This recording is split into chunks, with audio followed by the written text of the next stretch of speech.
काले बालों की अद्भुत जटा है, माँ के मुखड़े पे अनुपम छटा है। काले बालों की अद्भुत जटा है, माँ के मुखड़े पे अनुपम छटा है। कैसी मुस्कान माँ के लबों पर, कैसी मुस्कान माँ के लबों पर, देख उसको जिए जा रहे हैं। अम्बे मैया को मन में बसा कर, माँ का दर्शन किए जा रहे हैं। जय माता दी। महानवमी की आप सभी को मंगल शुभकामनाएं। माँ सिद्धिदात्री आप सबकी सारी मनोकामनाएं पूर्ण करें। नवरात्रों के अंतिम दिन महानवमी पर देवी सिद्धिदात्री की पूजा करने से हर कार्य सिद्ध हो जाते हैं। माता सिद्धिदात्री का स्वरूप अत्यंत सुंदर और भव्य है। माता सिद्धिदात्री का आसन कमल पुष्प है, हालांकि इनका वाहन सिंह भी है। माँ सिद्धिदात्री 4 भुजाओं वाली देवी है। इनकी दाहिनी ओर की पहली भुजा में गदा और दूसरी भुजा में चक्र है। बाईं ओर की भुजाओं में कमल और शंख है। रामनवमी पर माँ सिद्धिदात्री की पूजा पूरे विधि विधान से करनी चाहिए और माँ की कथा भी अवश्य सुननी चाहिए। आज की इस वीडियो में मैं आपको माँ सिद्धिदात्री की पौराणिक कथा सुनाने जा रही हूँ। आप सभी से अनुरोध है कि कथा को पूर्ण रूप से श्रवण करें, बीच में अधूरा ना छोड़ें, इससे माँ अम्बे का अपमान होता है। यह उस समय की बात है जब सृष्टि में चारों तरफ अंधकार ही अंधकार छा गया था। तब एक दिव्य शक्ति ने जन्म लिया जो स्वयं महाशक्ति ही थी। देवी शक्ति ने त्रिदेव ब्रह्मा, विष्णु और महेश को जन्म दिया और तीनों को संसार के लिए अपने कर्तव्यों को निभाने के लिए अपनी भूमिका समझने की सलाह दी। देवी के कहे अनुसार त्रिदेव एक महासागर के किनारे जाकर बैठ गए और कई वर्षों तक तपस्या करते रहे। तब महादेवी ने सिद्धिदात्री के रूप में उन्हें दर्शन दिए और तीनों देवों को अपनी ही शक्तियों के रूप में पत्नियां दी, ताकि वे लोग उनकी सहायता से सृष्टि रचना का कार्यभार संभाल सके और धीरे धीरे सृष्टि में वह सब चीजों का निर्माण हुआ। इस प्रकार माँ सिद्धिदात्री की कृपा से सृष्टि की रचना और पालन का कार्य संचालित हुआ। उस समय भगवान शिव ने माता सिद्धिदात्री की कठोर तपस्या करके 8 सिद्धियों को प्राप्त किया था। साथ ही माँ सिद्धिदात्री की कृपा से भगवान शिव का आधा शरीर देवी का हो गया था। इसी रूप के कारण भगवान शंकर अर्धनारीश्वर कहलाए। माँ दुर्गा का ये अत्यंत ही शक्तिशाली स्वरूप है। इस ब्रह्मांड की शक्ति देवी दुर्गा है, जिन्होंने समय समय पर विभिन्न रूप धारण किए, प्रकृति और सृष्टि के संरक्षण का कार्यभार संभाला। जब किसी दैत्यों के सामने देवताओं के युद्ध कौशल कम पड़ जाते थे तो माँ स्वयं आदि शक्ति भवानी सिद्धिदात्री अपने पुत्रों की रक्षा करने आती। आइए माँ सिद्धिदात्री की एक और कथा सुनते हैं। एक समय पर महिषासुर नामक भयंकर राक्षस ने चारों तरफ हाहाकार मचा रखा था। दैत्यों के गण ऋषियों के यज्ञ में भी विघ्न पैदा करते थे। महिषासुर को यह वरदान प्राप्त था कि कोई भी देव, पक्षु, नर नारी उसका कुछ नहीं बिगाड़ सकता, उसका वध नहीं कर सकता। इसलिए स्वयं त्रिदेव भी उसको मारने में असमर्थ थे। महिषासुर ने देवलोक पर भी अपना अधिकार जमा लिया था और देवताओं को वहां से बाहर निकाल फेंका। महिषासुर के अत्याचारों से परेशान होकर सभी देवता त्रिदेव के पास गए और उनकी स्तुति करने लगे। सभी देवताओं की चिंता का कारण त्रिदेव पहले से ही जानते थे। भगवान शिव नारायण से बोले, अब समय आ गया है जब हम सब अपने तेज से इस जगत की रक्षा करने वाली देवी दुर्गा का आह्वान करें। यह सुनकर स्वयं ब्रह्मा देव और भगवान विष्णु ने भी हामी भर दी। स्वयं भगवान शिव, भगवान विष्णु और ब्रह्मा जी के शरीर से तेज उत्पन्न हुआ और वह एक स्थान पर आकर मिल गया। इसके बाद वहाँ जितने भी देवतागण उपस्थित थे सभी के शरीर से महातेज उत्पन्न हुआ और सभी देवताओं का तेज त्रिदेवों के परम तेज से आकर मिला। उनके दिव्य तेज ने एक सुंदर स्त्री का रूप लिया। महादेव के तेज से माता का मुख, नारायण के तेज से माता की 8 भुजाएं, ब्रह्मदेव के तेज से चरण पादुकाएं, यमराज के तेज से मस्तक और केश, चंद्रमा के तेज से से माता के स्तन, देवराज इंद्र के तेज से माता की कमर, वरुण के तेज से जंघाएं और इसी तरह अन्य देवताओं के तेज से माता के अन्य अंग उत्पन्न हुए। सभी ने मिलकर माता को श्रेष्ठ अस्त्र शस्त्र प्रदान करे। महादेव ने अपने त्रिशूल से शूल, नारायण ने अपने चक्र से एक दिव्य चक्र, महादेव ने एक दिव्य कमंडल, देवराज इंद्र ने एक दिव्य शक्तिशाली व्रज, सागर ने सुंदर रत्नों से सुंदर सजे आभूषण, कभी न मैले होने वाले वस्त्र और मुकुट दिए। वरुण ने शंख, हिमालय ने माता को सवारी के रूप में सिंह दिया। माता का यह स्वरूप अत्यंत तेजस्वी और भयंकर था। देवी के इस विशाल और भव्य स्वरूप को देखकर सभी देवताओं ने माता की स्तुति की तथा देवी पर पुष्प वर्षा की। देवी प्रसन्न होकर कहने लगी, हे देवो, कहो मेरा प्रादुर्भाव किस प्रयोजन से किया है। मैं अत्यंत प्रसन्न हूँ। मैं तुम्हारी समस्या का समाधान कर देती हूँ। जिसके बाद देवताओं ने सारा वृतांत माता को सुनाया। के बाद रण क्षेत्र में माता ने विकराल रूप धारण करके पहले दैत्यराज सेना का विध्वंस किया, फिर महिषासुर का भी वध कर दिया। इससे सभी देवता बहुत प्रसन्न हुए और माता की जय जयकार करने लगे। पापी दुष्ट दानव असुरों का नाश करने वाली सिद्धिदात्री माता की जय। हम नवमी के दिन सुबह जल्दी उठकर स्नान आदि करके स्वच्छ वस्त्र धारण कर लें। माँ सिद्धिदात्री की प्रतिमा को गंगा जल या पंचा अमृत से अभिषेक कराएं।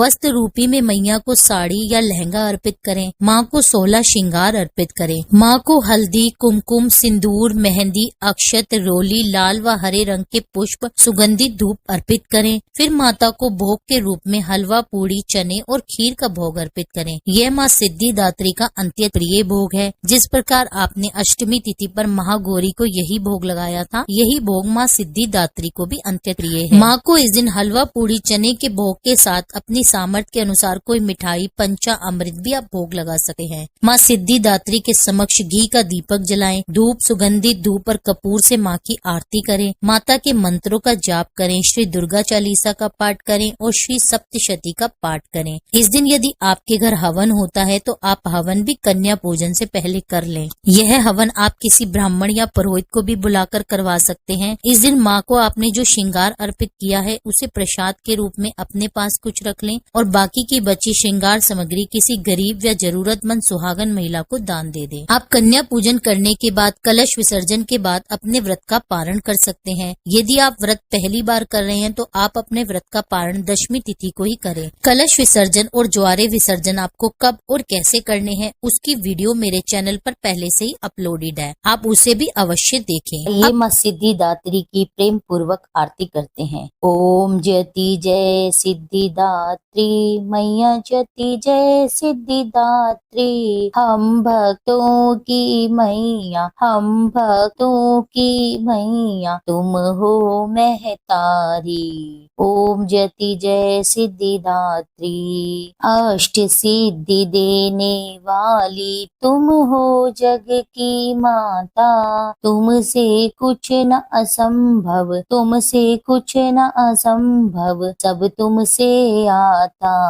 ओम जयति जय सिद्धिदात्री, ऋषि मुनि देव योगी नर गुणगान करे, दुष्टों को माँ मारे, दुष्टों को माँ मारे, भक्तों का कल्याण करे। ओम जयति जय सिद्धिदात्री, जग में अनुपम महिमा, दुख दरिद्र मिटे, दया तुम्हारी मैया, दया तुम्हारी मैया, सुख समृद्धि बरसे। ओम जयति जय सिद्धिदात्री, शुंभ निशुंभ को मारा, लीला अति न्यारी, अपनी दास बनाओ, अपनी दास बनाओ, भोले की प्यारी।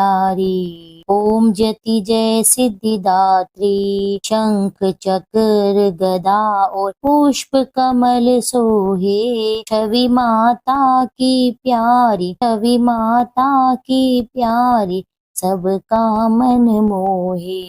ओम जति जय सिद्धिदात्री। नवरात्रि में नवे दिन करते माँ का ध्यान, मन इच्छा फल पावे, मन इच्छा फल पावे, मिट जावे अज्ञान। ओम जति जय सिद्धिदात्री।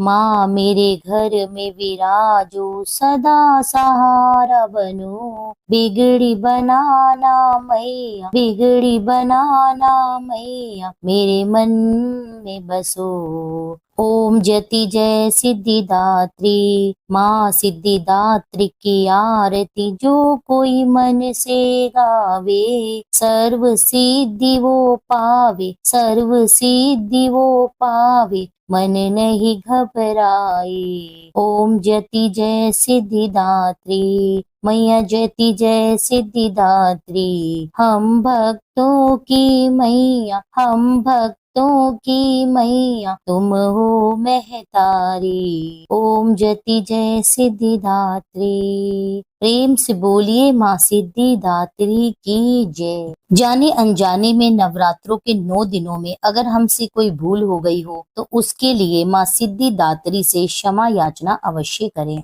आइए मेरे साथ आप भी क्षमा याचना कीजिए। हे परमेश्वरी, मेरे द्वारा रात दिन सहस्त्रों अपराध होते हैं, अपनी भक्त समझकर उन अपराधों को कृपा पूर्वक क्षमा करो। हे परमेश्वरी, मैं आह्वान करना नहीं जानती, विसर्जन करना नहीं जानती तथा पूजा करने का ढंग भी नहीं जानती। माँ क्षमा करो। हे देवी, हे सुरेश्वरी, मैंने जो मंत्रहीन, क्रियाहीन और भक्तिहीन पूजन किया है वह सब आपकी कृपा से पूर्ण हो। सैकड़ों अपराध करके भी तो आपकी शरण में आकर जय जगदम्बे कहकर पुकारता है, उसे वह गति प्राप्त होती है जो ब्रह्मा आदि देवताओं को भी सुलभ नहीं है। हे जगदम्बिके, मैं अपराधी हूँ किंतु आपकी शरण में आई हूँ। इस समय दया की पात्र हूँ, आप जैसा चाहो वैसा करो। देवी परमेश्वरी, अज्ञान से, भूल से व बुद्धि ब्रह्म होने के कारण मैंने जो कुछ भी कम या अधिक कर दिया है वह सब क्षमा करो और प्रसन्न हो। हे सच्चिदानंद स्वरूपी परमेश्वरी, हे जगन माता कामेश्वरी, आप प्रेम पूर्वक मेरी ये पूजा स्वीकार करो और मुझ पर प्रसन्न रहो। देवी सुरेश्वरी, आप गोपनीय से भी गोपनीय वस्तु की रक्षा करने वाली हो, मेरी पूजा को ग्रहण करो और आपकी कृपा से मुझे सिद्धि की प्राप्ति हो। इस क्षमा याचना के साथ पूजा संपूर्ण होती है। मेरे चैनल पर आगे आने वाली वीडियो को भी आप इसी तरह से अपना प्रेम और स्नेह दें। आपके लाइक और शेयर से मुझे आगे वीडियो बनाने के लिए प्रोत्साहन मिलता है। मिलती हूँ आपसे एक अगली वीडियो में, जब तक के लिए जय माता दी।